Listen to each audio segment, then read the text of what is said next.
Puji Tuhan, Yesus kuatku kembali akan memberkati kita dengan berkat-berkat yang istimewa tentunya bagi mereka yang mendengar dan melakukan kebenaran firman Tuhan ini.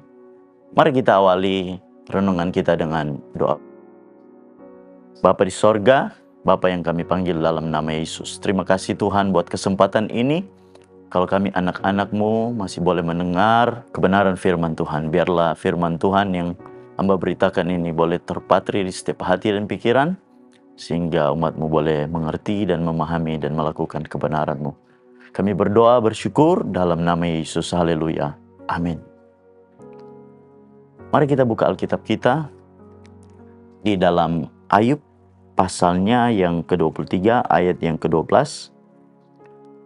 Di sini dikatakan, perintah dari bibirnya tidak kulanggar, dalam sanubariku kusimpan ucapan mulutnya.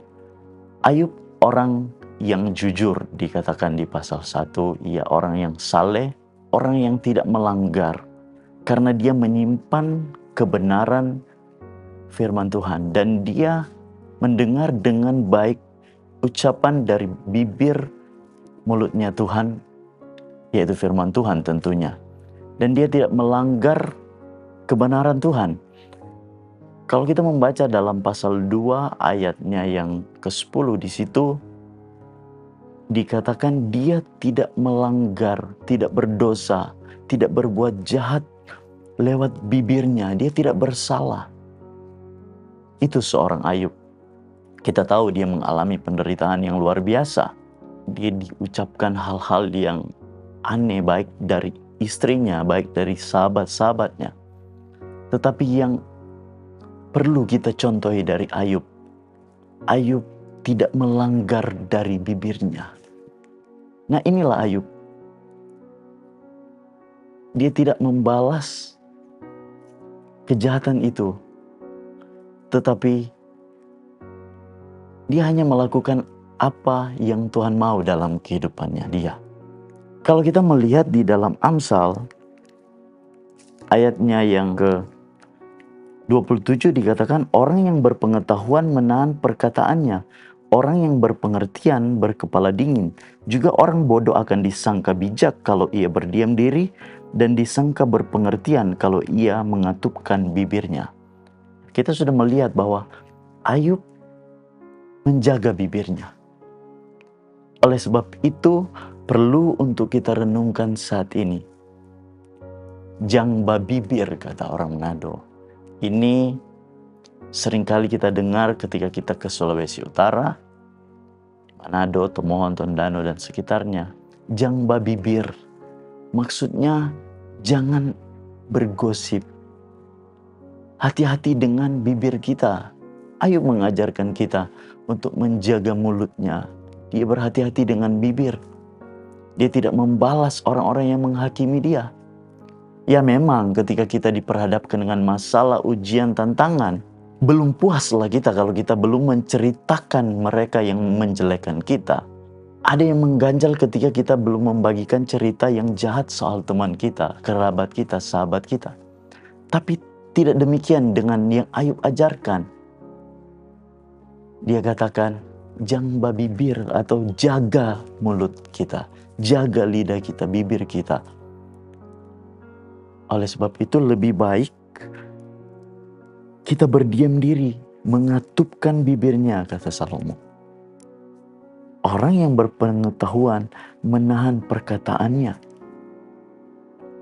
Kita sering mendengar bahwa satu teladan itu lebih baik daripada 1000 kata-kata. Biarlah teladan yang kita tunjukkan, mungkin lewat berdiam diri, hal-hal yang kita putuskan. Inilah yang dikatakan hikmat daripada Tuhan. Salomo berbicara untuk mengatupkan bibir lidah kita. Hati-hati, berjaga. Memang tidak mudah, tapi ketika kita menjaga itu, kita pasti akan diberkati oleh Tuhan. Kalau saya mundur, di pasal yang ke-10, di ayat yang ke-19 dikatakan, di dalam banyak bicara pasti ada pelanggaran, tetapi siapa yang menahan bibirnya berakal budi. Juga di ayat 32, bibir orang benar tahu akan hal yang menyenangkan, tetapi mulut orang fasik hanya tahu tipu muslihat. biarlah kita perkatakan hal-hal yang menyenangkan. Tentunya bibir ini kita pakai untuk hal-hal yang memberkati orang lain. Orang lain dapat diberkati dengan perkataan mulut bibir kita itu memberkati orang lain. Juga di ayat yang ke-19 dalam pasal 12 dikatakan, bibir yang mengatakan kebenaran itu tetap untuk selama-lamanya, tetapi lidah dusta hanya untuk sekejap mata. Di ayat 22, orang yang dusta bibirnya adalah kekejian bagi Tuhan, tapi orang yang berlaku setia dikenannya. Biarlah kata-kata yang menyenangkan orang lain yang kita perkatakan. Hal-hal yang baik keluar dari mulut. Ya, bibir ini memperkatakan hal-hal yang memberkati, mengapresiasi orang. Kita seringkali menghakimi, gampang sekali menjudge. Tapi ketika kita memakai lidah bibir kita ini untuk memberitakan kebenaran tentang Tuhan, itu lebih penting, dan ini orang-orang lain pasti diberkati dengan bibir kita. Kita menjadi berkat buat orang lain. Ya, itu tugas kita, menyampaikan kebenaran firman Tuhan, menyampaikan tentang Tuhan di komunitas kita, di mana kita pergi dan berada. Biar bibir ini mengucapkan kebenaran tentang Tuhan. Kalau kita melihat cerita tentang Yesaya, di dalam Yesaya pasal yang ke-6, ayatnya yang ke-7, di sini dikatakan, ia menyentuhkannya kepada mulutku serta berkata, lihat, ini telah menyentuh bibirmu, maka kesalahanmu telah dihapus dan dosamu telah diampuni. Ini bicara tentang kekuatan Tuhan yang menjamah bibir Yesaya. Kalau kita mundur di ayat yang ke-5, dia katakan begini, celakalah aku binasa, sebab aku ini seorang yang najis bibir, dan aku tinggal di tengah-tengah bangsa yang najis bibir, namun mataku telah melihat Sang Raja, yakni Tuhan semesta alam. Yesaya, kita tahu Tuhan pakai dia dengan luar biasa. Dia adalah orang yang dipakai Allah lebih dari yang lain. Dia menubuatkan tentang kedatangannya Yesus yang sebagai juru selamat kita. Pasal 9 ayat yang ke-5, dia bicara tentang Raja Damai, penasihat yang ajaib yang akan datang, yaitu Yesus Tuhan. Tapi sebelum daripada itu, dia berkata dia ini seorang yang najis bibir. Dia dan bangsanya seorang yang najis bibir. Mungkin kita akhir-akhir ini seringkali melakukan kesalahan lewat bibir kita. Jangan lupa, ketika kita dijamah oleh kekuatan Tuhan, kita minta ampun dan kuat kuasa Tuhan itu menaungi kita. Kita akan dipakai Tuhan.